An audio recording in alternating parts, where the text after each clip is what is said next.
सभी सनातनियों को हमारे प्यार भरे राम राम। सनातनियों, माघ मास के इस पुण्य काल के अंदर हम लोग जो है वो अपने जीवन विकास के लिए, अपने परिवार के जीवन के विकास के लिए, अपने सगे संबंधियों के जीवन के विकास के लिए हम लोग मिलके ये प्रयास कर रहे हैं।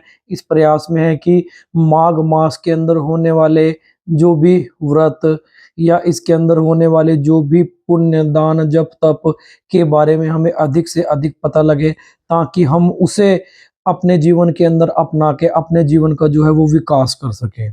तो इसी क्रम में आगे बढ़ते हुए हमने एक प्रयास किया कि माघ मास के अंदर हम नियम से रोज एक वीडियो बनाएंगे एक अध्याय की, यानी कि मकर संक्रांति से शुरू होने वाले माघ मास के अंदर हम लोगों ने सबसे पहली वीडियो बनाई माघ मास के अंदर प्रथम अध्याय की 14 तारीख को, फिर 15 को द्वितीय अध्याय की, तो आज समय है तृतीय अध्याय का।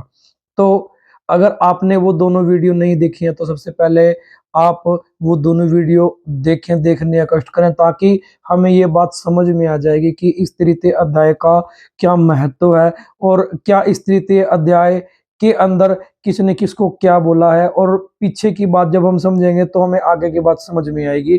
तो इसलिए दो वीडियो सबसे पहले देखें। मकर संक्रांति के दिन जो हमने बनाई थी पहली वीडियो, उसके अंदर राजा दिलीप का जो है वो वृत्तांत है। शंकर भगवान ने कैसे माता पार्वती को ये जो है माघ मास की कथा सुनाई है, वो सारा वृत्तांत है। दूसरे अध्याय के अंदर वो भी राजा दिलीप का ही वृत्तांत है। उसके अंदर जो है किस तरह से गुरु विशिष्ट जी जो है वो जप दान पुण्य तप के बारे में जो है वो राजा दिलीप को समझा रहे हैं।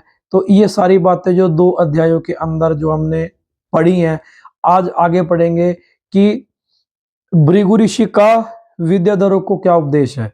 इस माघ मास के अंदर ऋषियों की जो है वो चर्चा बहुत अच्छे तरीके से चल रही है, और ऋषियों की ही चर्चाएं आ रही हैं इसके अंदर। जो हमें जीवन के बारे में, जो हमें जप दान पुण्य तप के बारे में नहीं पता था, वो हमें इन अध्यायों के माध्यम से पता लग रहा है। तो अगर आपने हमारे चैनल को सब्सक्राइब नहीं किया तो ज्यादा जानकारी लेने के लिए आप हमारे चैनल को सब्सक्राइब करें, वीडियो को अधिक से अधिक लोगों तक शेयर करें, ताकि घर घर के अंदर हर मोबाइल के अंदर ये वीडियो जानी चाहिए। अधिक से अधिक लोगों को माघ मास के इस पवित्र बेला के अंदर पवित्र अध्यायों के बारे में स्मरण हो और लोगों को भी अपने जीवन के विकास करने का एक मौका मिले। तो आइए शुरू करते हैं आज की वीडियो। तृतीय अध्याय, भृगु ऋषि का विद्याधरों को उपदेश। सूत जी ने कहा कि राजा दिलीप ने महर्षि वशिष्ठ से उत्सुकता पूर्वक प्रश्न किया। कि पीछे हमने बताया था कि वशिष्ठ जी से दिलीप जी पूछने गए थे, तो महर्षि वशिष्ठ जी ने उन्हें बहुत सारी बातें जो है वो समझाई। क्या बातें थी ये देखने के लिए आप हमारी वीडियो को सेकंड वीडियो जो है जो द्वितीय अध्याय है वो जरूर सुनना। आपको देखो, आपको सुनोगे देखोगे समझोगे तो पता लगेगा कि वशिष्ठ जी ने राजा दिलीप को क्या बोला। अब आगे तृतीय अध्याय के अंदर सूत जी कह रहे हैं कि राजा दिलीप ने महर्षि वशिष्ठ से उत्सुकता पूर्वक प्रश्न किया कि हे राजन, एक समय 12 वर्ष तक पृथ्वी पर वर्षा नहीं हुई, चारों ओर त्राही त्राही मच गई, धर्म व्रत हवन पूजा इत्यादि सब समाप्त हो गए, भूमंडल फल फूल जल से सब कुछ शून्य हो गया। पृथ्वी की ऐसी दुर्दशा देखकर महर्षि भृगु अपने शिष्यों सहित कैलाश पर्वत के मणिकूट नामक शैल शिखर पर चले गए। शैल शिखर के सौंदर्यकरण का वर्णन करते हुए वशिष्ठ जी ने कहा कि हे राजन, शैल शिखर की सौंदर्यता का वर्णन अपरिमित है। इसमें स्वर्ण भंडार रत्न व मणियों का अत्यंत भंडार है। नीले रंग का पर्वत तारों भरे आकाश तथा चंद्रमा के प्रकाश में अत्यंत सुशोभित प्रतीत होता है। पर्वत की तराई में अनेक यज्ञ संपन्न होते रहते हैं, गंधर्वादी नाच तथा गायन करते रहते हैं। उसी पर्वत के निचले भाग में महर्षि भृगु ने शिष्यों सहित निवास करना प्रारंभ कर दिया। उस सुंदर स्थान का वर्णन करते हुए सूत जी कहते हैं कि हे राजन, वह वैरागी महात्मा तथा योगी ईश्वर आराधना हवन तप में लीन रहे। स्वर्ग तुल्य इस सुंदर स्थान को वायुमंडल में अनेक पुष्पों की सुगंधी व्याप्त रहती है। अनेक स्थानों पर पर्वतीय झरनों की मधुर कलकल की ध्वनि व्याप्त रहती है। कहीं कहीं मस्त हाथी, कस्तूरी युक्त मृगु तथा अनेक मृगों के झुंड दृष्टिगोचर होते रहते हैं। इस पर्वत की ऊंचाई तथा लंबाई व माप के विषय में महर्षि भृगु कहते हैं, हे राजन, वह पर्वत 36 योजन ऊंचा है तथा इसकी चौड़ाई 10 योजन है। इस स्थान पर पृथ्वी पर दुर्भिक्ष होने के कारण महर्षि भृगु तथा उनके शिष्यों के अनंत काल तक वास किया। उनके तप व भगवतात भक्ति के कारण वह स्थान अति दिव्य हो गया और वहां फलों का पुष्पों का भी बाहुल्य हो गया। इति माघ मास मातम्य भाषा टीका तृतीय अध्याय समाप्त।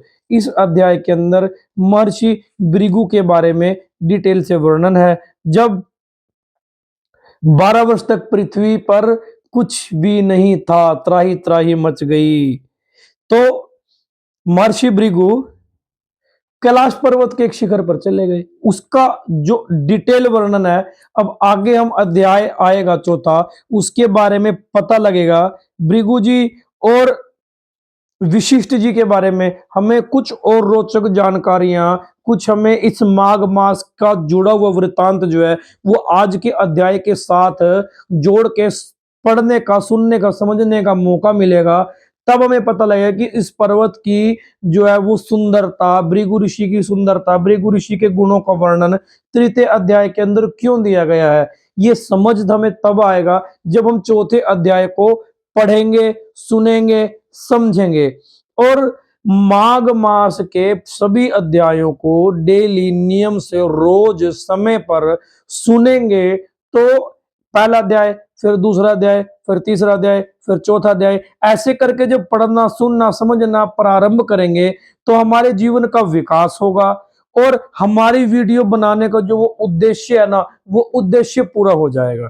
जब तक हमारे वीडियो बनाने का उद्देश्य संपूर्ण नहीं होगा, आप वीडियो नहीं देखेंगे तो वीडियो बनाना जो है वो व्यर्थ है। तो आप इस वीडियो को देखें, अधिक से अधिक लोगों तक शेयर करें और आपको ये चीज समझ में आएगी जब रेगुलर तौर पे हम वीडियो देखेंगे। तो आज की वीडियो के अंदर बस इतना ही लेते हैं, आपसे विदा, मिलेंगे कल एक नई वीडियो के साथ आपको। तब तक के लिए आपको हमारा प्रणाम। जय माता की, ओम नमः शिवाय, सच्चे दरबार की जय।